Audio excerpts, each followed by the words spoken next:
and in our designated holding room at the De Venecia Hall.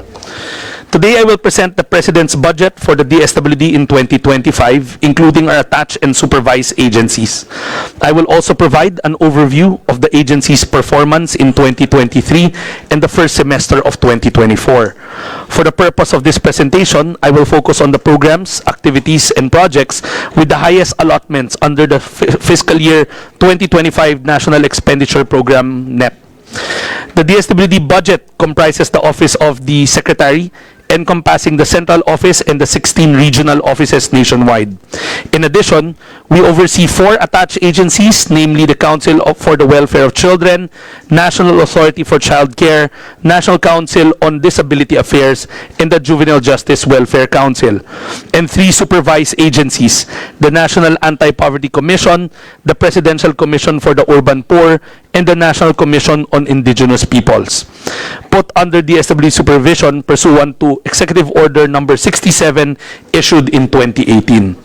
The total proposed budget for the DSWD and its attached and supervised agencies stands at 229,786,680,000 pesos. A detailed breakdown of the budget allocation for each agency is displayed on screen.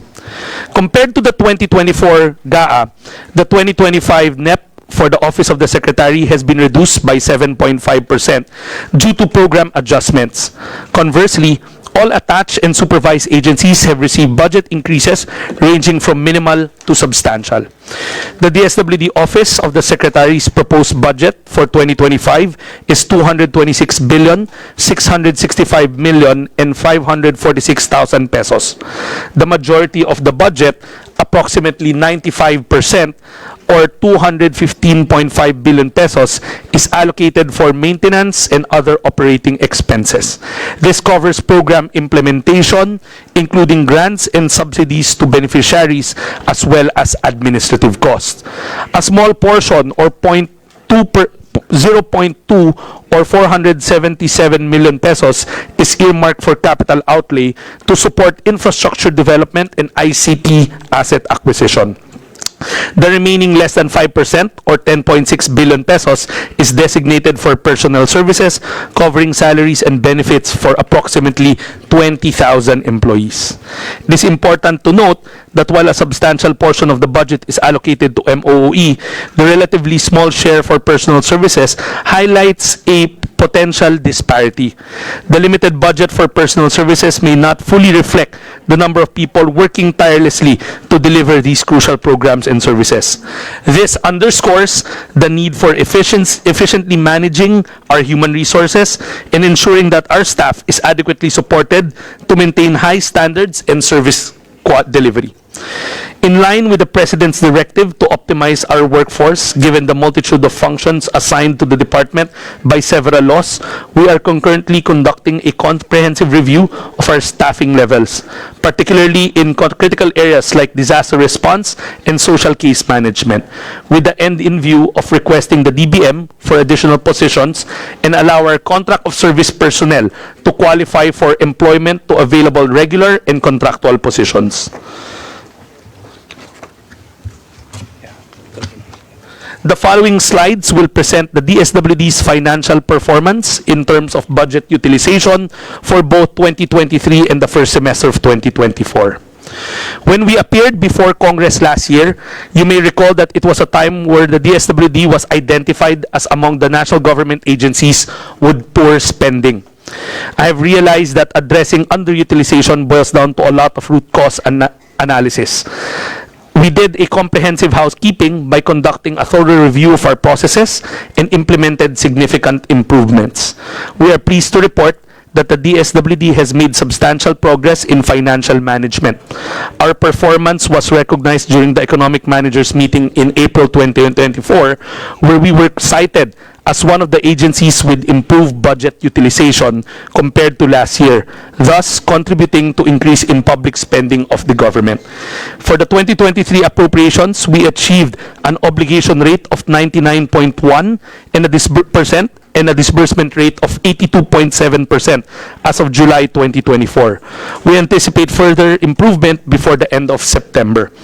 To put this achievement in perspective, our obligation rate in July of the previous year was only 39%, with a disbursement rate of 67%.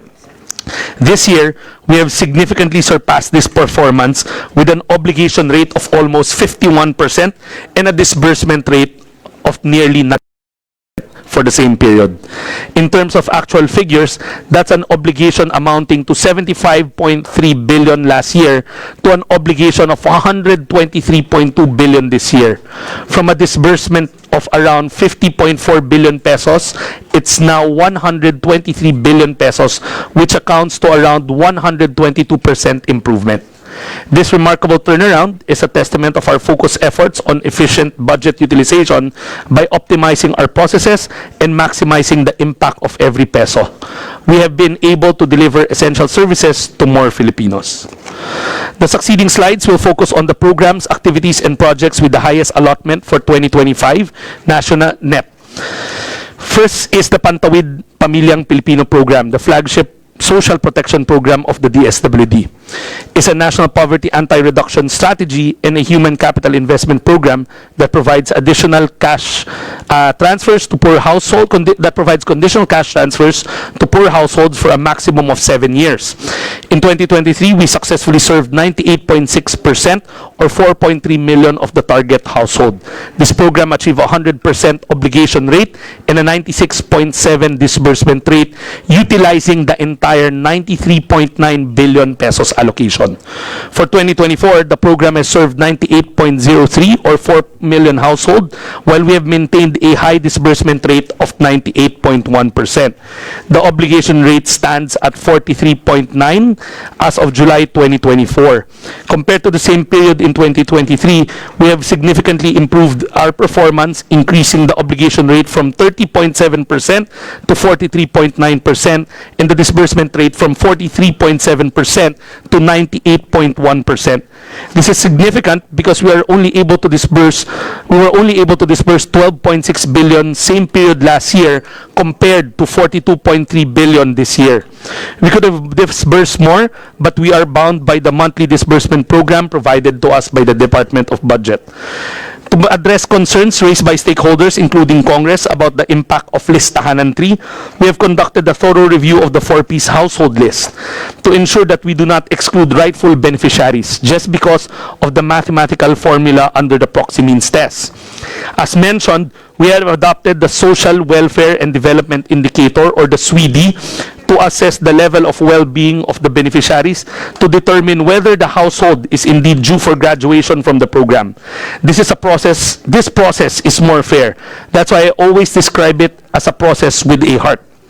We are continuously enhancing our systems to further improve program implementation and ensure we expect more improvements as we revisit our business processes as a precursor to the systems re-engineering of the 4-piece ecosystem. Once completed, the goal is for every beneficiary to receive the conditional grants within 15 days from completion of compliance verification. The DSWD is grateful for the support of the Department of Budget and Management for providing 4,265 contractual positions to strengthen our field operations and releasing 5 billion pesos to address the 2023 deficiencies.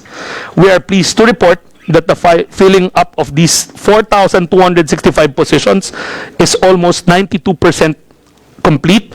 For the 5 billion fund, everything has been released to cover the 2023 deficiencies. The DSWD has fully disbursed the same. 3.82 billion has been utilized for retroactive payment of educational grants, covering 10 months of fiscal year 2023, while 1.18 billion pesos has been used for retroactive payment of health grants and rice subsidy. For 2025, we propose a budget of 114 billion pesos for the 4-piece, with 104 billion pesos allocated for cash grants to eligible household, including the cash grants for the first 1,000-day health monitoring during pregnancy until the child has turned 2 years old, and as well as payment of arrears for 2023 and 2024. Next is the Social Pension for Indigent Senior Citizen Program, which provides regular financial assistance to elderly Filipinos living below the poverty line, subject to further qualifications provided in the law. In 2023, we successfully served 4.2 million indigent senior citizens, exceeding our target by 3.2%. The program achieved a 100% obligation rate and a 99.71 disbursement rate, effectively utilizing the 24.1 billion pesos allocation. For 2024, a total of 3.9 million senior citizens have received benefits representing 95.5% of the target, while the disbursement rate is at a high of 94.8%. The obligation rate stands at 57.9% as of July 31, 2024. And to expedite the delivery of benefits, we are implementing a monthly, biannually, or quarterly payout system. For 2025, the total budget for social pension program is at 49.8 billion pesos to cover the same number of target of 4.85 million indigent senior citizens. However, we are concerned about the growing number in the waitlist, which currently stands at around 612,000 senior citizens. As highlighted in our Tier 2 proposal, additional funding is crucial to address this issue and ensure that all eligible senior citizens receive the necessary support. For 2025, there is a 5.95 billion under the unprogrammed appropriation, but this is only for 490,000 waitlist senior citizens and subject to the availability of funds of government. In relation to this program, for older persons, we may inform this committee that DSWD's implementation of the Centenarian Act of 2016 is on schedule. For 2023, we successfully met our target in providing cash gifts to centenarians in recognition of the remarkable longevity and invaluable contributions to society. For 2024, the appropriation, our obligation rate is at 74.5% and disbursement is at 96%. We hope to serve the 1,760 targets according to the schedule. We take this opportunity to inform the honorable members that starting fiscal year 2025, the implementation of this program, along with the expanded Centenarians Act covering senior citizens under this age milestone, 80, 85, 90, and 95, will be under the helm of the National Commission of Senior Citizen, in accordance with Republic Act RA 11350, also known as the National Commission of Senior Citizens Act. The budget for this program, as reflected in the 2025 NEP, has been now transferred to the NCSC. Given our experience in the implementation of this program, we are hopeful that the NCSC will rise to the challenge in taking over this program and ensuring the centenarians' cash gift is distributed efficiently and in a timely manner. The proactive services for individuals and families in difficult circumstances program provides essential assistance to vulnerable populations facing crisis. In 2023, we successfully served 6.5 million clients through the assistance to individuals in families crisis situation or Aics program, surpassing the target by 389.3%. The program achieved a 100% obligation rate and a 99.6% disbursement rate, effectively utilizing the 36.7 billion pesos allocation. For 2024, the program has served 4.4 million clients, demonstrating a significant increase in utilization compared to the same period in 2023. While the disbursement rate remains at a high of 89.3%, the obligation rate has improved from 40.8% to 88.4%. To provide continued support to vulnerable individuals and families, we proposed a budget of 35.1 billion pesos for 2025. This will allow us to expand the reach and enhance our services. The supplemental feeding program provides augmentation to feeding programs for children in CDCs and SNP managed by local government units. The 13th cycle of the SFP, covering the recently concluded school year 2023-2024, reached 105% of its target, benefiting 1.8 million children. The program achieved a 99.5% obligation rate and a 91.3% disbursement rate, utilizing the 4.9 billion pesos allocation. To enhance the SFP's impact, we have implemented several improvements, including adjusting the program timeline to align with the cash-based budgeting system, increase the frequency of feeding to twice a day, and expanding eligibility for fund transfer. To further improve the nutritional value of the meals, the Department of Budget and Management has approved an increase in the cost allocation for hot meals and milk feeding. However, this has resulted in a reduced target coverage for the upcoming school year, affecting 500,000 children. The SFP's budget for 2025 is at 5.1 billion pesos. While we are committed to addressing the challenges, we hope that funding should be sufficient to cover that the program continues to benefit as many children as possible. Provisions for services to clients in residential and non-residential care facilities. The DSWD operates 76 centers and residential care facilities nationwide to provide care and support to vulnerable individuals, including children, youth, and older adults. In 2023, we exceeded our target by servicing 107.5% of the client population, while we achieve a high obligation rate of 98.6%. The disbursement rate was at 72.6%. The balance is intended for payment of infrastructure projects in several CRCFs, which are in the late stages of procurement already. For 2024, a total of 6,599 clients received services with an obligation rate of 66.9% and a disbursement rate of 53.3% compared to the same period in 2023. There has been significant improvement in obligation rates. We have 2.9 billion pesos for 2025 to enhance the quality of care provided in our facilities. This budget will support the continued operation of our CRCFs and the implementation of necessary improvements. The disaster response and rehabilitation program plays a crucial role in providing operational costs of the department in the implementation of its disaster risk reduction as well as risk resiliency program for climate change adaptation and mitigation. For 2023, a total of 369,101 poor families, or 99.4% of our targets, were successfully provided assistance through the resiliency program through cash for work and training. Overall, the DRP for 2023 fund have been obligated at 99% and disbursed at 90.4% of the 2.3 pesos allotment for MOE and capital outlay. For 2024, 100,225 poor families were provided with assistance. We have obligated 84.4% and disbursed 80.4% of the 1.9 billion allotment for as of July 31, 2024. The implementation of the disaster response and rehabilitation program has shifted its focus on water accessibility and food security. This includes participation in Project Lawa at Binhi, which focuses on the construction of small community water reservoirs. This initiative promotes proactive intervention and sustainable solution to combat hunger, alleviate poverty, and decrease economic vulnerability of communities by addressing food insecurity and water scarcity exacerbated by climate change and disasters. In comparison, from 2023 of the same period in July, the program's obligation rate has increased from 39.2% to 84.4% and a disbursement rate of 78.5% to 80.4%. For 2025, the budget for DRRP is 1.9 billion pesos, of which 1.23 billion pesos is allocated for beneficiaries of the RPP CCCAM or Project Lawa at Binhi. The Quick Response Fund serves as a vital lifeline for families and communities affected by disasters. It provides the DSWD with flexibility to respond swiftly and effectively to urgent needs.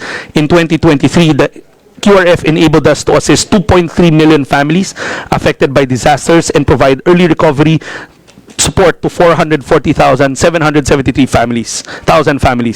We also pre-positioned relief goods in 649 LGUs to facilitate rapid response effort.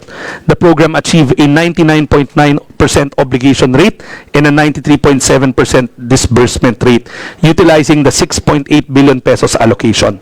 The unprecedented challenges posed by 2024 disaster season include the flooding and landslides in Davao, the damages due to the onslaught of Typhoon Karina underscored the importance of a robust QRF. We remain committed to following the President's instruction to provide timely and effective assistance to our kababayans and ensure that no one is left behind in times of a disaster. The DSWD was able to assist 1.9 million families affected by various calamities.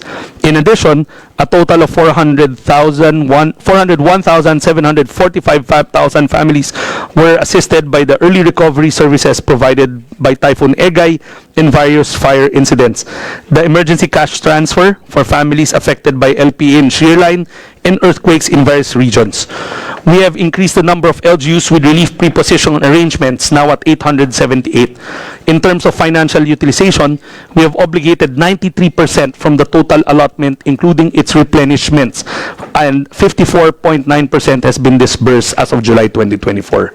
May we also add that in the June 2024 Pulse Asia survey, 58% of Filipino adults believe that one of the strong suits of this administration is the timely government response after a disaster.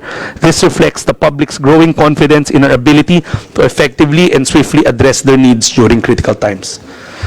We would like to extend our heartfelt gratitude to the DBM and the Office of Civil Defense for their prompt assistance in the department's requests regarding the replenishment of our QRF, now pegged at 1.25 billion pesos.